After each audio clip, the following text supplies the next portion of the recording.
So yesterday we did 5 subsections. Subsection 2, just a minute. Yesterday we did section 10.1, 10.2, 10.2a, 10.4, and today we shall start from section 10.5. It is a very important section. It deals with leave travel concession. So first and foremost, I would like to read out what the Act says. In the case of an individual, the value of any travel concession or assistance received by or due to him from his employer for himself and his family in connection with his proceeding on leave to any place in India, from his employer or former employer for himself and his family in connection with his proceeding to any place in India after retirement from service or after the termination of his service, and subject to such conditions as may be prescribed, including conditions as to number of journeys and the amount which shall be exempt per head, having regard to the travel concession or assistance granted to the employees of the central government. अब ये section आपका कहता है कि आप जो leave travel concession होता है, आप लोग भी गवर्नमेंट एम्प्लॉइज हैं, at some point of time you may have availed of LTC और लीव ट्रेवल कंसेशन. सो जो भी उसका लीव ट्रेवल कंसेशन अगर किसी भी एसएससी को मिलता है, ये basically this first and foremost this section applies to an individual. So only individuals are allowed to leave travel concession, and this whatever value of any LTC is provided to an individual, that is exempt in his hands subject to certain conditions. अब leave travel concession क्या है? Any assistance which is मतलब in the nature of travel concession or assistance which is received by an individual first from his employer for himself and his family. In which connection? On proceeding on leave to any place in India. For instance, कोई व्यक्ति leave पे जा रहा है India में किसी भी place पे, और इस पर्पस के लिए उसको अपने एम्प्लॉयर से कुछ लीव ट्रेवल कंसेशन मिलता है या असिस्टेंस मिलती है मॉनेटरी फॉर्म में, so that will constitute leave travel concession. So there are two conditions. The leave travel concession should be availed by the employee from his employer first and foremost for himself or his family. ठीक है, एक तो one aspect हो गया. Second condition in which this is allowed, in connection with his proceeding to any place in India after retirement from service or after the termination of his service.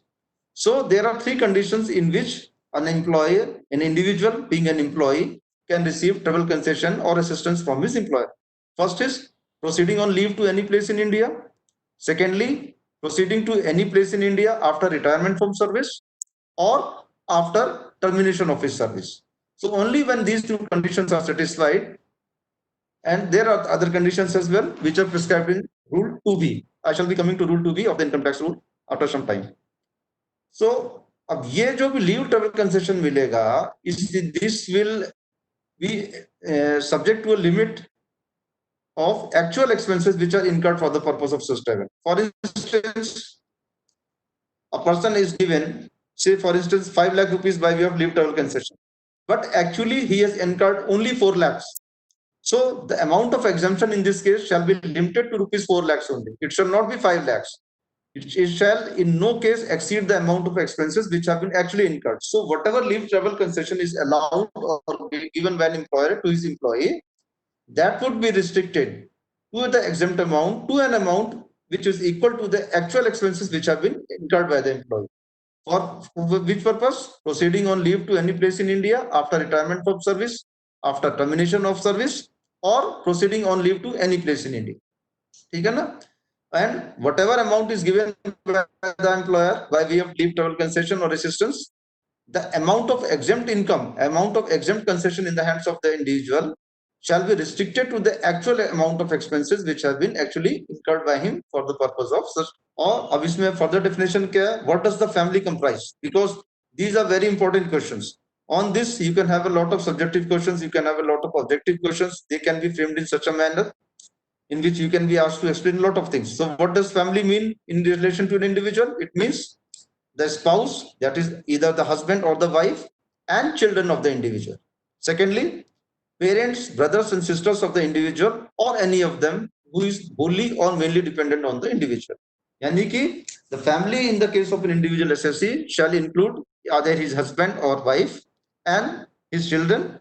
Children can be anyone. They can be adopted children. They can be natural children. Anything. They should be children of the individual. Act does not discriminate between the two. Apart from that, the family shall also include parents, brothers, and sisters of the individual, or any one of them.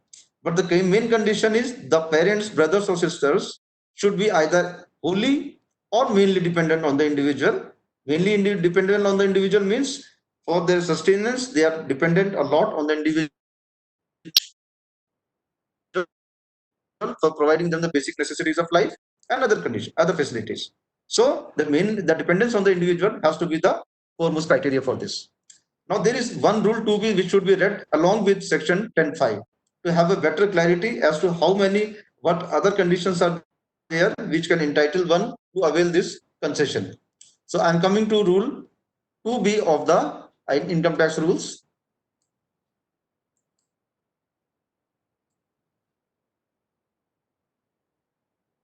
Slow है वो.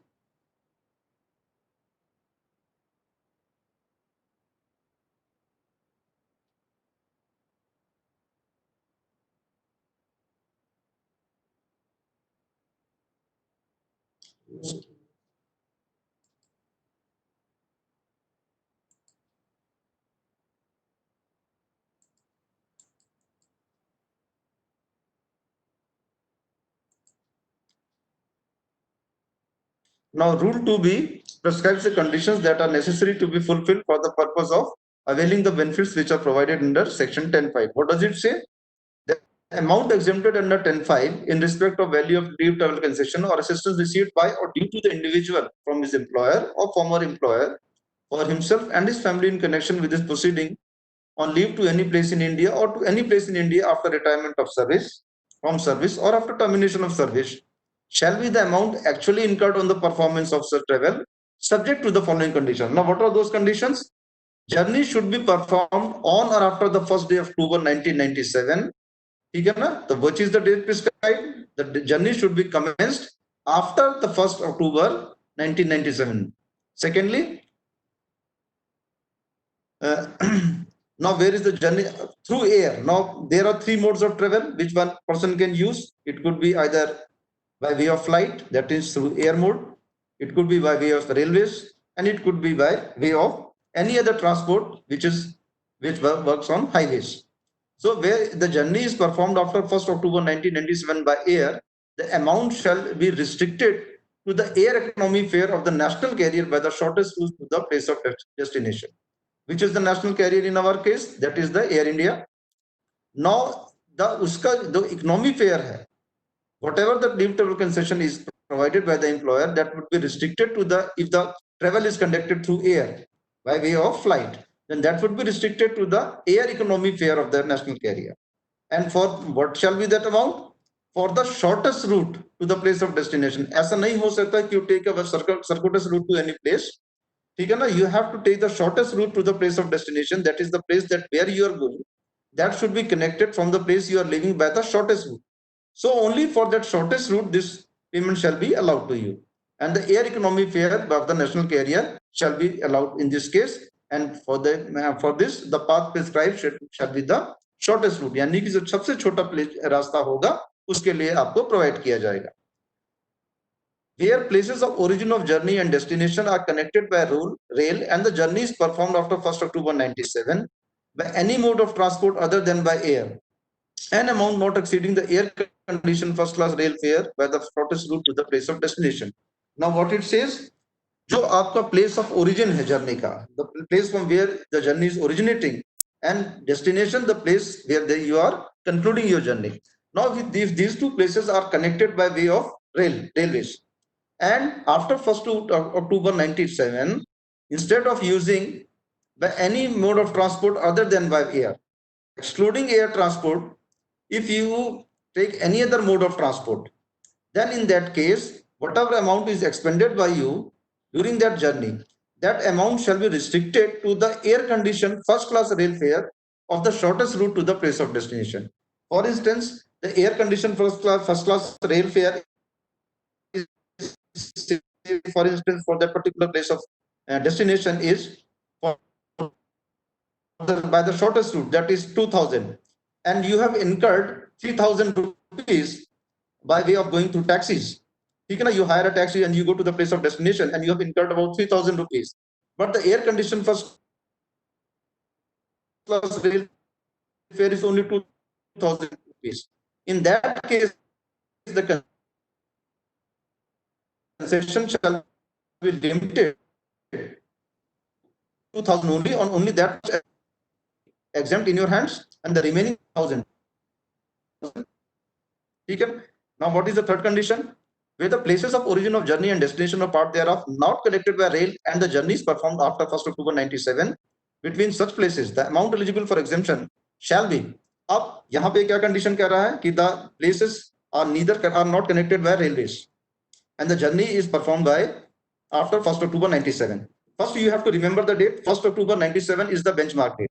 Only after the journey is performed after this date, then only leave travel concession shall be admissible. So 1st October 97 date has to be remembered. Now it says where the place of origin of journey and destination are covered by a recognized public transport system. For instance, there is a recognized public transport system which is in place to carry persons from the place of origin of journey to the place of destination. ठीक है ना? So for instance, there might be roadways as well. So in that case, the amount that shall be allowed shall be an amount not exceeding the first class or deluxe class fare, as the case may be, on such transport by the shortest route to the place of destination. Here, the shortest place to the place of destination has to be considered. In all these conditions, one thing that has to be kept in mind: the shortest route has to be taken into account. You are not supposed to take any long route, any circuitous route, any circumventing route. You have to take the. Now, in between these two places, if you are having a recognized public transport system, so whatever amount that you are being allowed to you, that is being allowed to you by way of concession, that shall be restricted to the amount which is equivalent to the first class or deluxe class fare of that particular recognized public transport system. Even for instance, if roadways is there, so whatever shall be the first class or deluxe class rail fare, class fare of the buses for that particular shortest route, only that shall be admissible. And if you are given an amount exceeding that amount, in that case, it shall be restricted to the first class or deluxe class. Balance amount will be taxable. So the exempt amount shall only be the first class or deluxe class fare for the recognized transport system and for this route from the place of origin to the place of destination. Now, what it says, where no recognized public transport system exists. अब यहाँ पे ये condition आ गई, किसी तरह का कोई public transport system exist ही नहीं करता. So in that case, what shall be the amount which shall be exempt? The air-conditioned first-class rail fare for the distance of the journey by the shortest route, as if the journey had been performed by rail. अगर वहां पे किसी भी तरह का कोई recognized public transport system नहीं है, so the amount exempt in the hands of the assessee shall be equivalent to the air-conditioned first-class rail fare for the distance of the journey by the shortest route, as if the journey has been performed by rail. So here, these are the four conditions that you need to remember. Firstly, the journey has to be taken after the 1st of October 1997. Thereafter, what conditions are there regarding availability of different modes of transport? If air flight is there, then air economy fare of the national carried by the shortest, where the any mode of transport other than by rail and other than by air. In that case, whatever shall be the air conditioned first class rail fare, that shall be the amount which shall be allowed as exempt in the hands of the assessee. And if an amount greater than this is given by the employer by way of travel concession, the excess amount shall be taxable in the hands of the assessee. The third condition is there, where a recognized public transport system exists. In that case, for the shortest route for the place of destination, the amount that shall be exempt in the hands of the assessee shall be the first class or deluxe class fare. Okay? And where no recognized public transport system exists, then in that case, the amount which is paid by the employer availing any other mode of transport shall be restricted to the amount equivalent to air conditioned first class rail fare for the distance of journey by the shortest. This is one condition.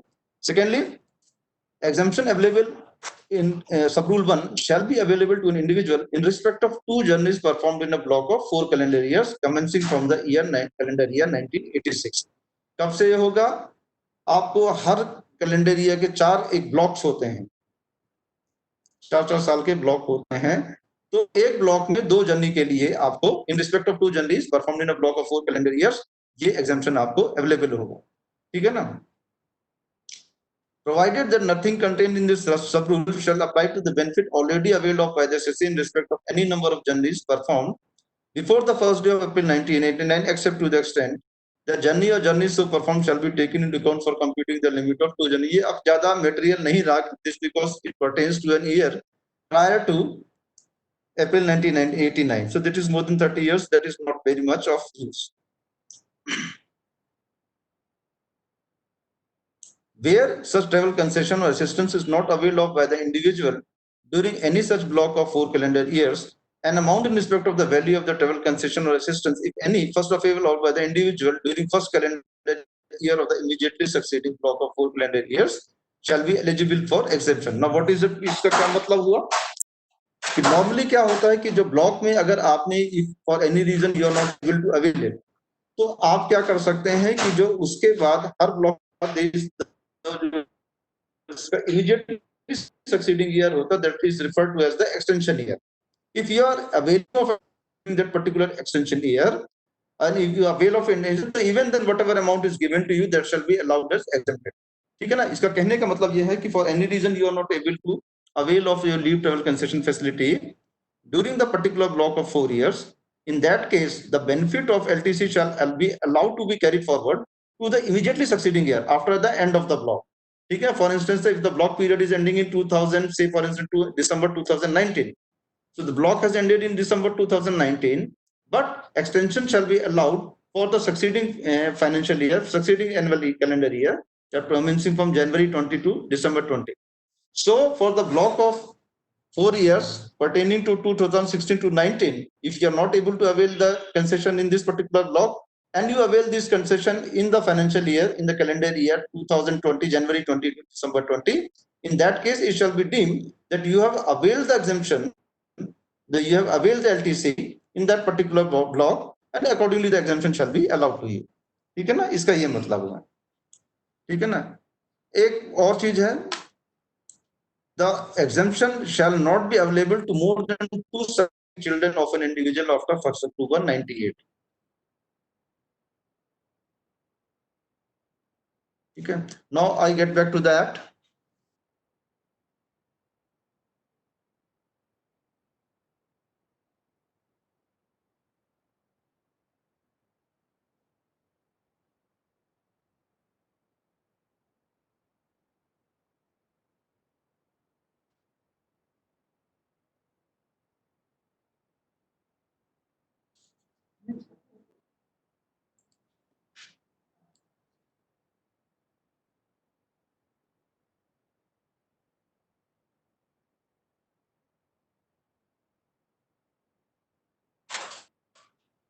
So LTC I have discussed with you.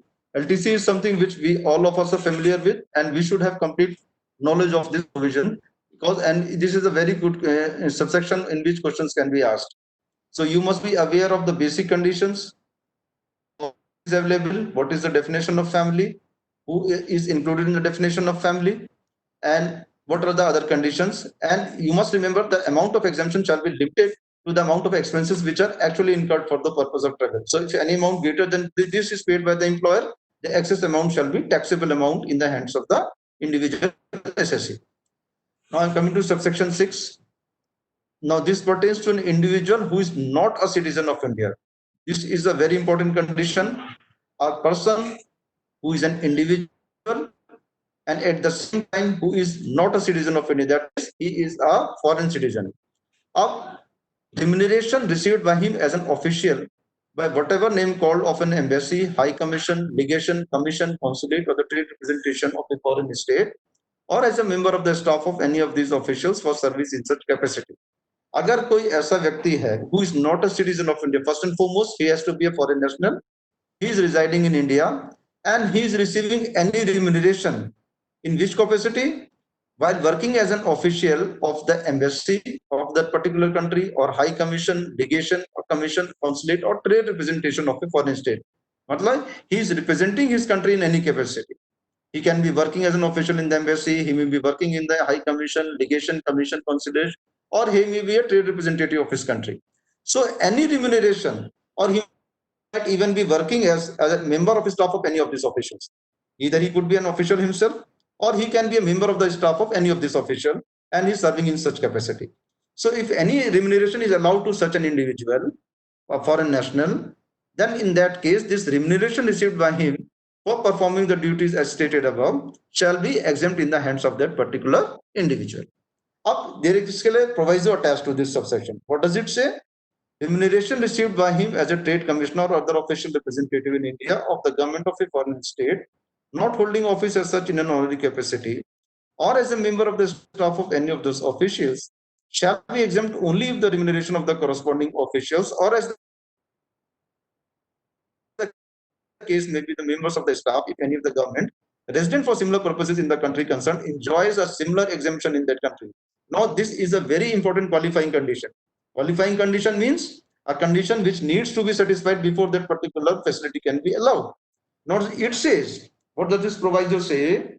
This benefit shall only be allowed only if the individuals, if the Indian government officials enjoy a similar benefit or exemption in the particular foreign country. So this is basically a reciprocal arrangement.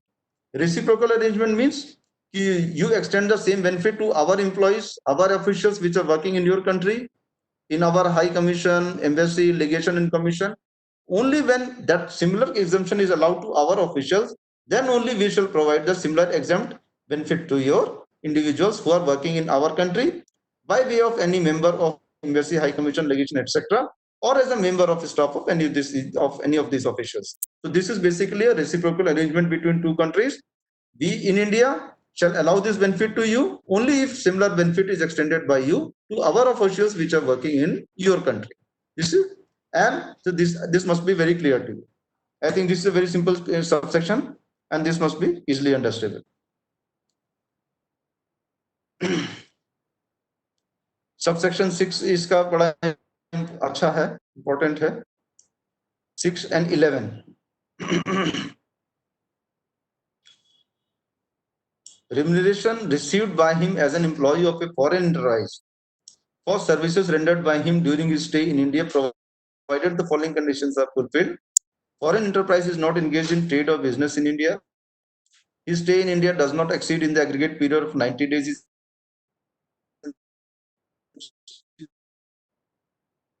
previous year, and such remuneration is liable to be deducted from the income of the employer chargeable under this act. What does it say? अब इसमें इन्होंने basically कहा है कि employee of a foreign enterprise. It does not say whether a person should be resident, non-resident, and sorry, it does not say whether the person should be national, Indian national or foreign national. It simply says an employee of a foreign enterprise. Any foreign enterprise who is which is not engaged in any trade or business in India. First and foremost, remuneration which is received by an employee of a foreign enterprise. For which purpose? For services rendered by him during his stay in India. For an employee stays in India and he renders certain. In that case, any remuneration received by him shall be exempt in his hands, provided he satisfies business in India, foreign or business in India. That is, that particular foreign enterprise is not conducting any trade or business in India, and that particular employee is simply rendering some services for them. What are those services that are not specified in the act? But what it says, the foreign enterprise should not be engaged in any trade or business in India, and the employee of that particular foreign enterprise has stayed in India for a period of not exceeding 90 days. His stay in India does not exceed in a period of 90 days, and such remuneration, whatever remuneration is paid by the employer, that is the foreign enterprise, to that particular employee, is not liable to be deducted from the income of the employer chargeable under this act. That means whatever remuneration is paid by him, that is not allowed as a deduction to that particular employer, that is the foreign enterprise, at the time of computation of its income. So this is basically a benefit which is given to an employee of foreign enterprise for having rendered certain services in India during his stay in India, for a period not exceeding 90 days, and that remuneration is not liable to be deducted from the income of that particular foreign enterprise chargeable under this act. And secondly, that foreign enterprise is not conducting any trade or business in India. You cannot, this subsection is clear. 8 says any income chargeable under the head salaries received by or due to any such individual being a non-resident as remuneration for services rendered in connection with his employment on a foreign ship where his total stay in India does not exceed in the aggregate a period of 90 days. अब कोई non resident है, ठीक है ना, non resident comes to India in connection with his employment on a foreign ship, ठीक है. Firstly condition is for this availing this benefit, income is chargeable under the head salaries. So whatever amount is paid to that non-resident individual, that is in the nature of salary. For what purpose that salary has been paid?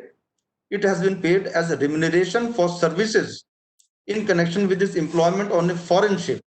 A person comes as an employee on a foreign ship and he stays in India for a period not exceeding 90 days. So whatever income is received by him, which is in the nature of salaries, ठीक है ना, so that shall be allowed to be deducted as an exempt income in his hand. That shall be treated as exempt income in his hands. And ठीक है ना, तो इसलिए conditions क्या है? The amount is paid as salary to an individual who is a non-resident. For what purpose? For having rendered services in connection with his on a employment on a foreign ship, and his total stay in India does not exceed for more than 90 days.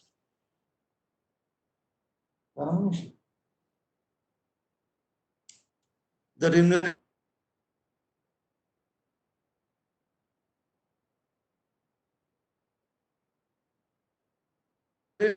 received 11, what it says, remuneration received by him as an employee of the government of a foreign state during his stay in India in connection with his training in an establishment or office or in any undertaking owned by the government. ठीक है, अब what did it say? A foreign state की government का employee, remuneration किसको मिला है? Remuneration has been received to an individual who is an employee of the government of a foreign state. ठीक है ना, he is an employee of the government of a foreign state, and for which period? For his during his stay in India in connection with his training in any establishment or office of or in any undertaking owned by the government. Government company in which the entire paid up share capital is held by the central government, state government or partly or by the central state government. Company which is subsidiary of a company referred to in item 2. Any corporation established by or under a central state or provincial act, and any society registered under Societies Registration Act or under any other corresponding law for the time being in force, and wholly financed by the central government, state governments, or partly by the central government and partly by one or more state governments. So yani ki, what is the remuneration? It is received by that particular employee as an employee of the government of a foreign state. For which purpose? During his stay in India. In connection with what? In connection with some training which has been imparted to him in any establishment or office or in any undertaking owned by the government. Government here means the government of India. ठीक है ना, तो अगर कोई remuneration किसी employee को मिलता है, and that employee is the employee of the government of a foreign state, he comes to India for the purpose of attending any training program in any establishment which is owned or operated by the, or in any office or in any undertaking which is owned either by the government of India, या जिसकी entire paid up share capital that is held by the central government or state government, any one of the state government and central, and partly by one or more state governments, या any company which is subsidiary of a company referred to in subsection 2, any corporation established by central state or provincial or any society registered for the purpose of training in any such institute or any undertaking or any company which is owned by the other company, by the government. So whatever remuneration is received by him, that shall be treated as exempt in his hands. Is clear? 6A. Where in the case of a foreign company deriving income by way of royalty or for technical service received from government or an Indian concern in pursuance of an agreement made by the foreign company with government or the Indian concern after the 31st of March 1976, but before the 1st day of June 2002. अब ये क्या है? where in the case of a foreign company deriving income by way of royalty or fees technical services received from government or Indian concern. Now here three conditions are to be satisfied.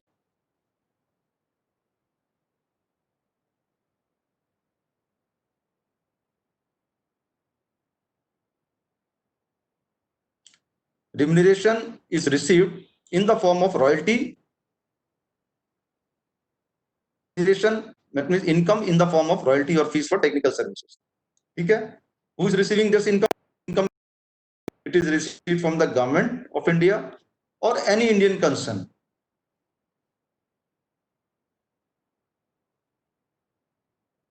In pursuance of an agreement between the foreign company and with the government Indian concern.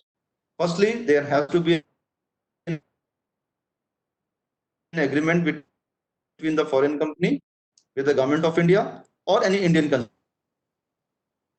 31st March 1976, but before 1st June 2002. So there's an agreement between the foreign company with either the government of India or any Indian concern after 31st March 1976 and before 1st June 2002. Secondly, agreement relates to a matter included in the industrial policy for the time being in force of the government of India. That particular agreement is in accordance with any industrial policy which is for the time being included, and that agreement is in reference to a matter which has been considered or incorporated in any industrial policy of the government of India. And that particular agreement is in accordance with that policy. And secondly, the agreement itself is approved by the central government. There has to be an agreement between the foreign company and the government of India or an Indian concern after 31st of March 1976 and before June 1st, 2002. And that agreement is in respect of a matter which is included in the industrial policy of the government of India for the time being in force.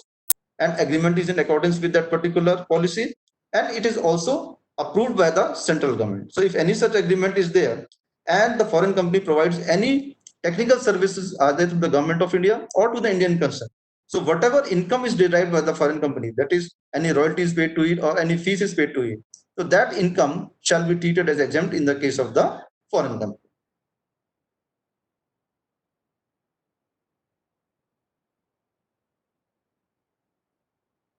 और जब इस तरह कोई मिलता है तो इसमें क्या एग्जम्प्ट क्या होता है, वेयर टैक्स और जो भी इनकम उसने डिराइव की है, what ever income is derive by that particular foreign company, what ever tax was due on that income, that is there is a terms of the agreement provide that the tax if any that will be payable on this income shall be payable either by the government or the Indian concern. So whatever tax is so paid by the Indian government or the Indian concern to the central government on behalf of the foreign company, so that shall be treated as exempt in the hands of the foreign company. ठीक है ना? तो 6A is clear to you.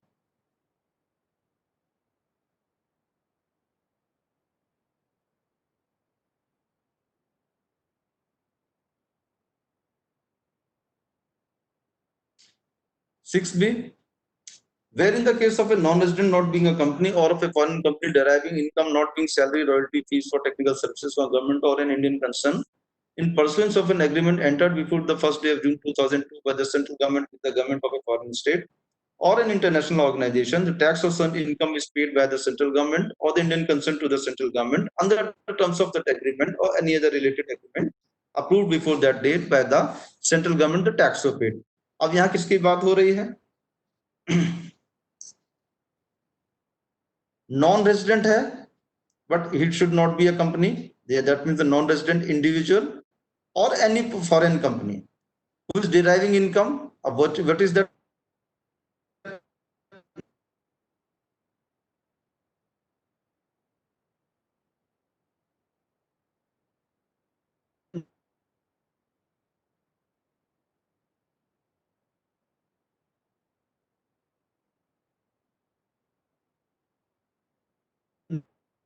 Nature of concern to the central government under the terms of that agreement or any other related agreement approved before that date by the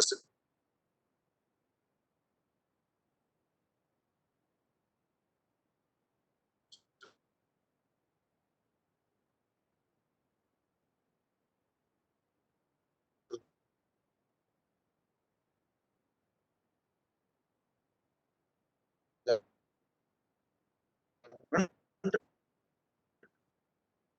tax so paid. It simply says कि कोई agreement है that is between a non-resident who is not a company, that means a non-resident individual, or any foreign by central government with the government of the foreign state or any international organization. तो कोई भी इस तरह का कोई agreement होता है between central government with the foreign government और एनी इंटरनेशनल ऑर्गेनाइजेशन, और उस एग्रीमेंट के प्रोविजंस में कोई इनकम किसी को मिलती है, रेजिडेंट वो है, नॉन रेजिडेंट इंडिविजुअल को, which should not be a company और एनी फॉरेन कंपनी, तो इन दैट केस उस पर अगर कोई टैक्स पे किया जाता है इधर बाय द गवर्नमेंट और that particular Indian concern to the central government, so whatever tax is so paid by the Indian government, by the government or the Indian concern to the central government, that shall be exempt in the hands of that particular non-resident person who is not a company or any other, in any other case which is a foreign company.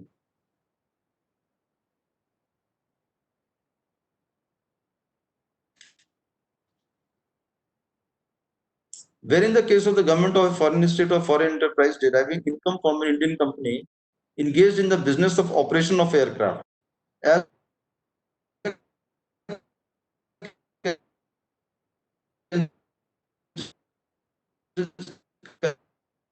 consideration of acquiring an aircraft or aircraft engine other than providing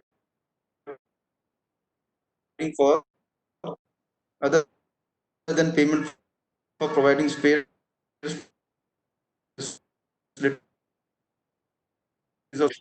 lease or aircraft on lease under into after 97 first and ठीक है, ये simply उसी का दूसरा nature है. Government of a foreign state or any foreign enterprise, it is what is it getting? It is deriving income from an Indian company. What is that business of that Indian, that particular Indian company is engaged in the business of operation of aircraft. That means it is running an airlines. It can be a private airlines, it can be a government airlines, but it's Indian company engaged in the business of operation of aircraft. अब क्या है इसमें कि either the government of the foreign state or foreign is deriving income from Indian company as a consideration of acquiring an aircraft or aircraft engine other than providing for spares, facilities or services in connection with the operation on lease under an agreement entered after. What it says that there should either be an agreement between the Indian company which is engaged in the business of operation of aircraft and the government of a foreign state, or it could be also an agreement with the foreign enterprise. What is the purpose of that agreement? For acquiring an aircraft or aircraft engine on lease. That is a lease. That means there is a lease agreement between the Indian concern which is engaged in the business of operation of aircraft, and with which that that agreement is concluded. That agreement is concluded either with the government of a foreign state or any foreign enterprise, and its purpose is to acquire an engine, aircraft engine, or an aircraft on lease. So if there is any such agreement, and it should also be approved by the central government, ठीक है ना.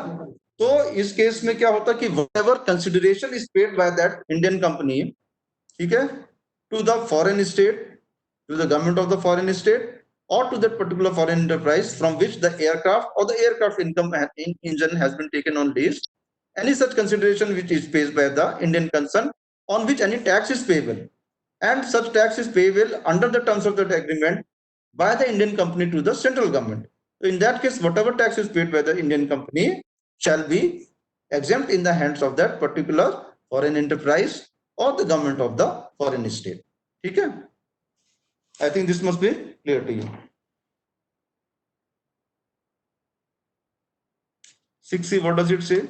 Any income arising to foreign company as a central government by notification in the official gazette is specified in this behalf by way of royalty or fees for technical services received in pursuance of an agreement entered into with that government for providing services in or outside India in projects connected with the security of India. What does it say? There has to be a first of all foreign company. That foreign company has been notified by the government by notification in the official gazette, and there is an agreement between that particular foreign company and the central government, and that agreement is for providing services which are connected with the security of India. So in that case, whatever fees is paid by way of royalty, whatever money is paid by either by way of royalty or fees by the central government to that particular foreign company, that income shall be exempt in the hands of that particular foreign company. That means there is a foreign company which has been notified by the government in the official gazette, and for providing services, those services are concerned with the security of India. So whatever consideration is paid by the central government to that foreign company, either by way of royalty or any fees for any technical services, so that money or that income shall be exempt in the hands of the foreign company under subsection 6A of section 10. 6D, ये सब बड़े important sections हैं. आप इसमें इसके जो final points हैं उनको आपको याद करना होगा. And you must bear in mind कि ये छोटी छोटी चीजें हैं. आप एक टेबुलर फॉर्म बना लीजिए. टेबुलर फॉर्म में you list down all this conditions and then it shall be very easy for you to memorise and also revise them when the time comes. Any income arising to a non-resident not being a company or a foreign company by way of royalty from or fees for technical services rendered in or outside India to the National Technical Research Organization. जो national technical research organisation NTRO जिसको short form में कहते हैं, NTRO is an government organisation which is connected with the intelligence apparatus of the country. It is basically a part of the National Security Council. So if any company or any foreign company is engaged by NTRO for providing any technical services, either in India or outside India, so any amount is paid to such company or foreign company in the form of a royalty or any fees for technical services, that income in the hands of that non-resident not being a company or a foreign company shall be treated as exempt in the hands of that particular non-resident. तो इसकी basic condition क्या है कि it should be a non-resident, but that non-resident can only be an individual. It should not be a company or a foreign company. ठीक है ना? तो that has to mean it has to be a non-resident individual, and that individual, that non-resident, has rendered certain technical services to the National Technical Research Organization either in India or outside India. So whatever money is paid to that particular non-resident in the form of royalty or any fees for technical services, so that income arising to him shall be treated as exempt by virtue of section 610(6)(d) of the IT Act.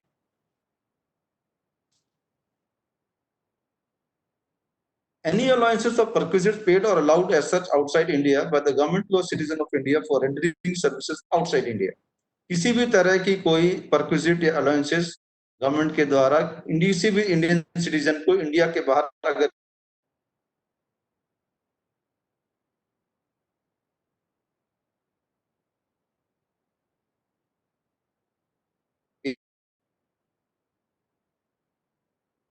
की जाती है for rendering service outside India, तो those allowances और perquisite shall be treated as exempt. ठीक है ना? तो ये जो हमारे बाहर के जो लोग एम्प्लॉयड हैं, जो हमारे provided to them outside India, so that shall be treated as exempt because and for the purpose of rendering services outside India. And A, what does it say? Subsection 8. In the case of an individual who is assigned to duties in India in connection with any cooperative technical assistance program and projects in accordance with an agreement entered into by the central government and the government of a foreign state, the terms whereof provide for the exemption given by this clause. तो ये क्या कह रहे हैं कि first and foremost there has to be an agreement entered into with by the central government and the government of a foreign state. ठीक है? इसको हटा देंगे. कहाँ जा रहे Manish?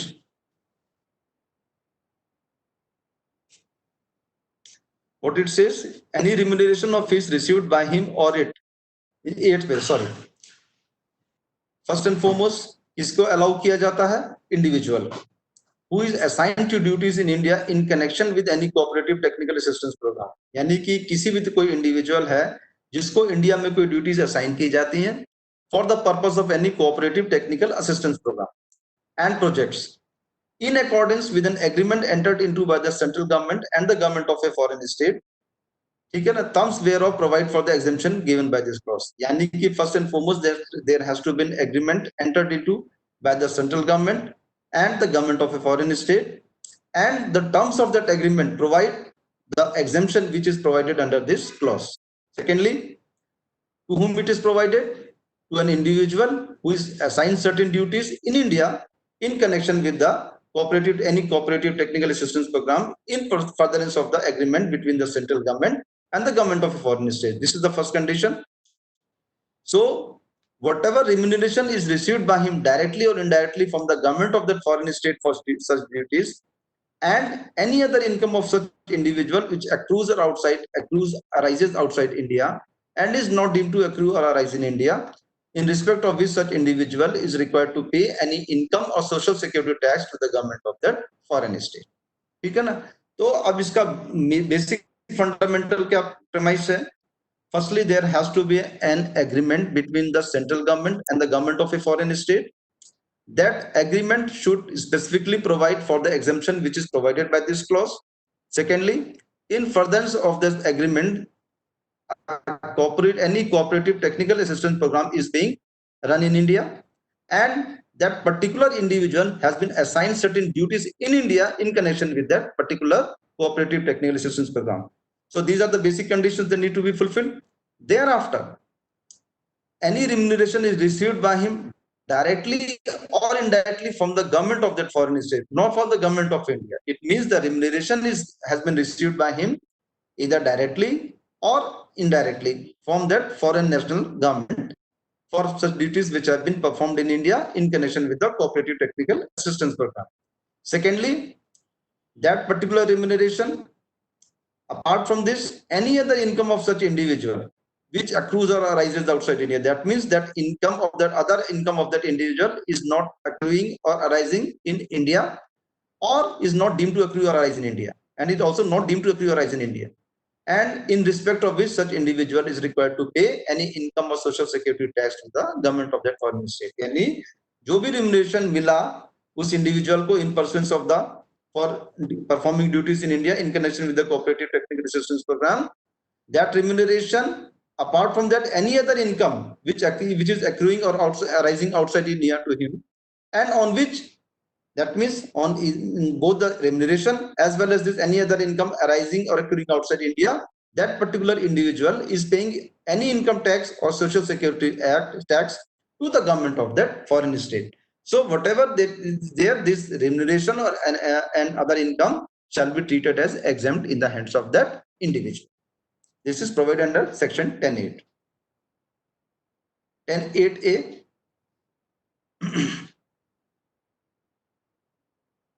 In the case of an individual who is assigned to duties in India in connection with any technical assistance program and project in connection with an agreement entered into by the central government and the agency.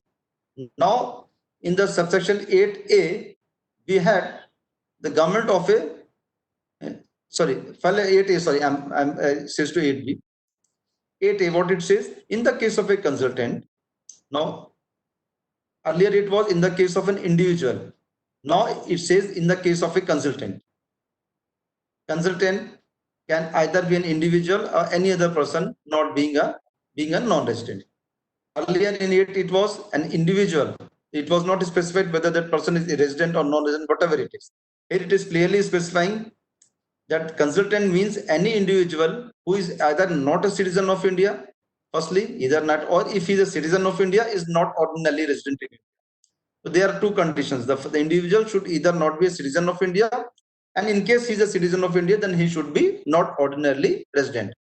And in any other case, he should be a non-resident.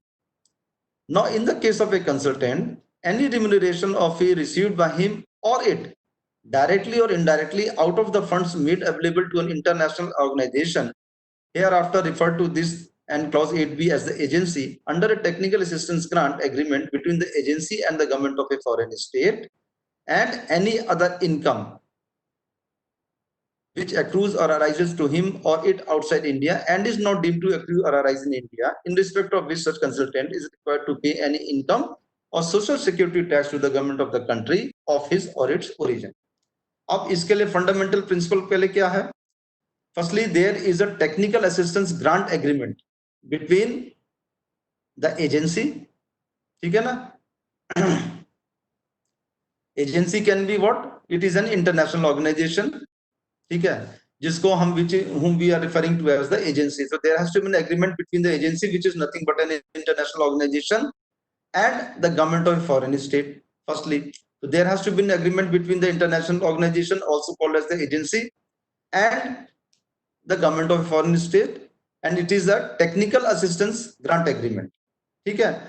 तो इसमें in pursuance of this agreement, if any funds are made available to any such international organization, also known as the agency, and the consultant is receiving any remuneration or fee out of the funds which have been provided to an international organization. Okay? And apart from this, any other which is income which is accruing or arising to him or it outside India and is not deemed to accrue or arise in India, and in respect of both these income, the income which is accruing or arising to him outside India, or any remuneration of fees which is received from funds made available to the international organization or the agency under a technical assistance grant agreement between agency and government of foreign state. So in that both these conditions are satisfied, and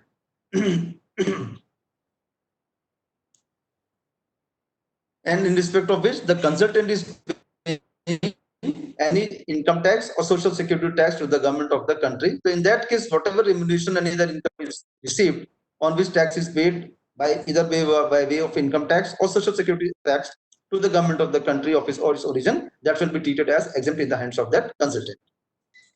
In this clause, consultant की definition हो गई आपकी.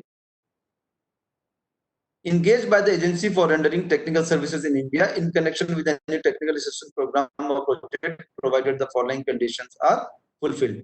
The technical assistance program is in accordance with an agreement entered by the central government and the agency, and the agreement relating to the engagement of the consultant is approved by the prescribed authority for the purposes of this clause. ठीक है ना?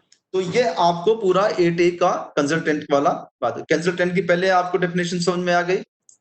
He can be an individual who is neither a citizen of India, either not a citizen of India, and if his case is a citizen of India, that he is not ordinarily resident in India. Or if in case he is any other person, that in that case he is a non-resident. Or he has been engaged by the agency. Agency is what? An international organization.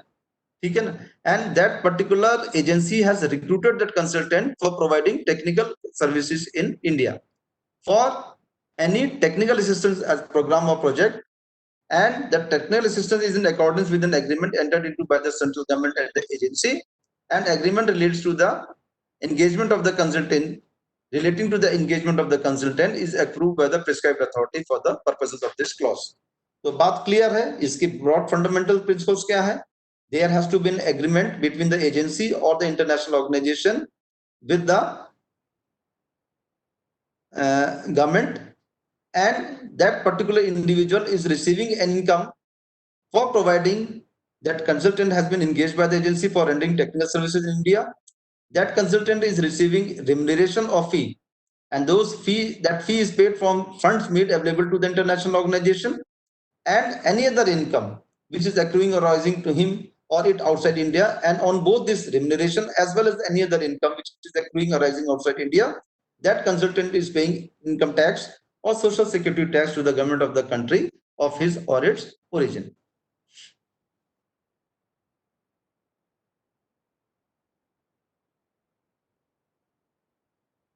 8B, in the case of an individual who is assigned to duties in India in connection with any technical assistance program and project in accordance with an agreement entered into by the central government and the agency. आप इसको ढंग से पढ़िए. Individual को मिलेगा assigned to duties in India in connection with what? In connection with any technical assistance program and project in accordance with an agreement entered into by the central government and the agency. That means firstly there has to be an agreement for a technical assistance program between the central government and the agency or the international organization, and the individual has been assigned to duties in India. Firstly, by virtue of rendering services in India, that individual receives remuneration for such duties from any consultant refunded. Now, अब ये यहाँ तो बात हो रही थी consultant की in 8A. Now in 8B, what is happening? That particular consultant has engaged any other individual. ठीक है ना? अब उस इंडिविजुअल को कोई रिम्यूनरेशन मिलता है for performing duties in connection with any technical assistance program in accordance with an agreement entered into by the central government and the agency. तो अगर कोई ऐसे आदमी को भी रिम्यूनरेशन मिलता है, and apart from that this remuneration, the individual is also having any other income which is accruing or arising outside India or is not deemed to accrue or arise in India, in respect of which that individual is required to pay income tax or social security tax to the country of his origin. ठीक है ना? So in that case, whatever remuneration is received by him, whatever any other income received by him, that shall be treated as exempt in his hands. And other conditions are also need to be followed. The individual is an employee of the consultant referred to in clause 8A and is either not a citizen of India or being a citizen of India is not ordinarily resident in India, and the contract of service of such individual is approved by the prescribed authority before the commencement of his service. मैं इसको फिर से recapitulate कर देता हूं क्योंकि ये these two are very important subsections and you can definitely get a question on any of these. Firstly, 8A basically क्या कहता है? एक इंटरनेशनल ऑर्गेनाइजेशन है जिसको हम एजेंसी कहते हैं. That means there is an international organisation which is also referred to as the agency, and there is a technical assistance grant agreement between the agency and the government of a foreign state. ठीक है? Apart from this, that agency has been engaged by the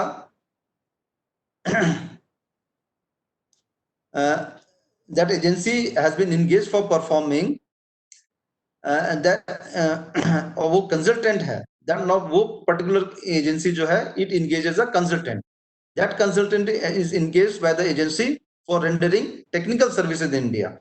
Technical services in India in connection with any technical assistance program or project which is in accordance with any agreement entered into by the central government and the agency. And the agreement relating to the engagement of the consultant is approved by the prescribed authority for the purposes of this clause. एक international organization है which is also known as the agency. There is a technical assistance grant agreement between the agency and the government of a foreign state. The consultant has been engaged by the agency for rendering technical services in India, and in connection with any technical assistance program which is approved by the central government, and apart from that the engagement of the consultant also is approved by the prescribed authority of the central government for the purposes of this clause. So these conditions are need to be fulfilled. Then after, any remuneration which is received by any remuneration or fee which is received by this consultant out of the funds which are made available to that agency, ठीक है? And apart from this, any other income which is accruing or arising to him outside India or which is not deemed to accrue or arise in India, and on both this income, that is the remuneration received from the agency as well as any other income accruing or arising outside India, that particular consultant is paying income tax or social security tax to the government of the country of his or its origin. So whatever such remuneration, any other income received by that consultant, that shall be treated as exempt. Now in 8B, what happens? That particular consultant engages any other individual. Now that individual to whom payment is made is he is an employee of the consultant which is referred to 8A, and that individual has been assigned certain duties in connection with any technical assistance program. That means an agreement has been entered into between the central government and the agency for carrying out any technical assistance program in India. For that person, the particular agency has hired a consultant, and now that consultant itself has hired any other individual, or that the appointment of that individual is approved by the prescribed authority of the government before he commences his service in India. After his services have been approved by the prescribed authority, he renders certain services in India, he is assigned certain duties in India, and for performing those duties, that particular individual is getting any remuneration from the consultant. ठीक है ना? That can be directly or indirectly, and apart from that, he is also getting some other income which is accruing arising outside India or which is not deemed to accruing arise in India to him. And on both these income, the remuneration received by him from the consultant and any other income accruing or arising outside India, that particular individual is paying either income tax or social security tax to the government of his origin. So if all these conditions are fulfilled, then that remuneration which is received by him and any other income which is accruing or arising outside India shall be treated as exempt in the hands of that individual by virtue of section 8B, subsection 8B of section 10. 9 है और 9-10, income of any member of the family of any such individual as is referred to in clause A or clause 8A, as the case may be, clause 8B, accompanying him to India, which accrues or arises to him outside India, and is not deemed to accrue or arise in India, in respect of which such member is required to pay any income or social security tax to the government of that foreign state, or as the case may be, country of origin of such member. ये बड़ा ही simple है. ये तो आपने 8 और 8A में मैं बात किया. If any such individual who is mentioned in clause 8 और 8A, उसके साथ कोई और उसके फैमिली मेंबर उसको अकम्पनी करता है, for that means that particular individual has engaged for performing services in India, and any member of his family accompanies him to India.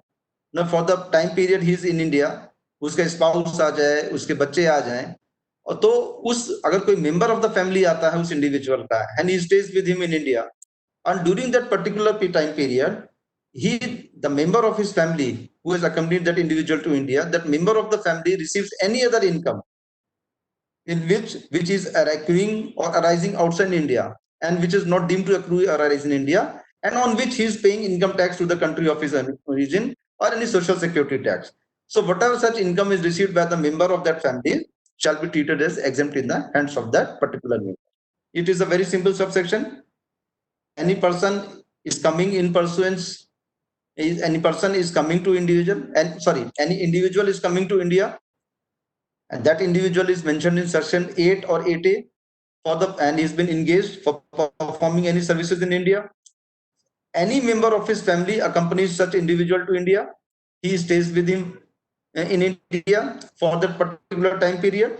So during that particular time period, if the member of the family also has some income which is accruing or arising outside India, and on which that income that particular member of the family is paying either income tax or social security tax to the government of the foreign state of his origin, in that case the income of that member of the family shall be treated as exempt in his hands. 10 is very important. Death cum retirement gratuity. This is a very important section. You have to memorize all these sections. बस 3 minute बचा ना, बस इसको conclude कर देते. Time is over. 3 है ना. Section 10, it says any death cum retirement gratuity received under revised pension rules of the central government, or as the case may be Central Civil Services Pension Rules 1972, or under any similar scheme applicable to the members of the civil services of the union, or holders of posts connected with defense or of civil posts under the union, such members or holders being persons not governed by the state rules, or to the members of all India services, or to the member of the civil services of a state, or holders of civil posts under a state, or to the employees of a local authority, or any payment of retiring gratuity under the pension code or regulations applicable to the members of the defense services. ये basically section deal करता है कि अगर किसी भी तरह की कोई ग्रेचुटी किसी एम्प्लॉय को मिलती है, अभी तो ब्रॉड में आपको बता रहा, then I will go into the final details. Any death cum retirement gratuity which is received by an individual. अब now DCRG किसको मिलेगी, जिसको short form death cum retirement gratuity क्या, DCRG. Firstly, it is applicable only to individual assessment. This provision is not applicable to any other class of assessment. So this is specifically allowed only to individual assessment, because only the individuals can be employees, and this death retirement gratuity is provided only to employees. What it says, revise pension rules of the central government के तहत अगर किसी government employ को कोई death cum retirement gratuity मिलती है, या central civil services pension rules के तहत मिलती है, और any other scheme which is applicable to the members of the civil services of the union, or holders of posts connected with defense or civil posts under the union, or to the members of all India services, or to the members of the civil services of a state, or holders of civil posts under a state, or to the employees of a local authority, or any payment of retirement gratuity under the pension code or regulations applicable to the members of the defense services. So these are the conditions, these are the different types of schemes or rules under which death cum retirement gratuity can be paid to any individual employee. So any such death cum retirement gratuity that is received by him is treated as exempt in his hand, subject to certain conditions, and there is a limit also to prescribed for that. Apart from this, any gratuity, ये तो हो गया. This is basically from reading of subsection 1, it is absolutely clear.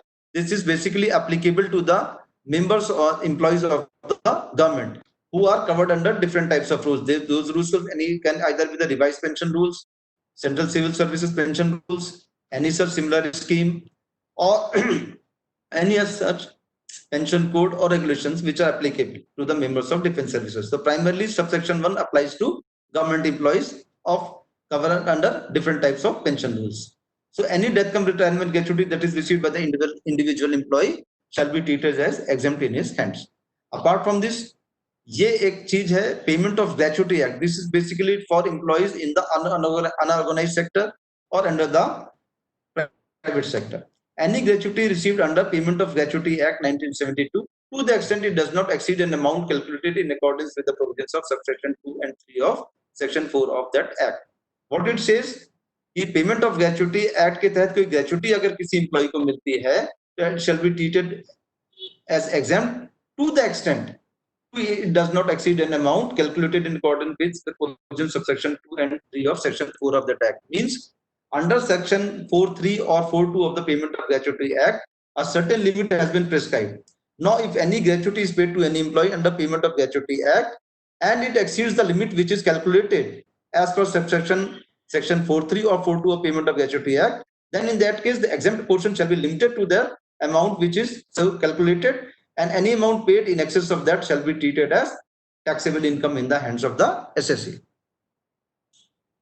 Third, any other gratuity received by an employee on his retirement or on his becoming incapacitated prior to such retirement or on termination of his employment, or any gratuity received by his widow, children or dependents on his death, to the extent it does not in either case. अब पहली चीज आ जाए किस condition पे मिल सकती है gratuity.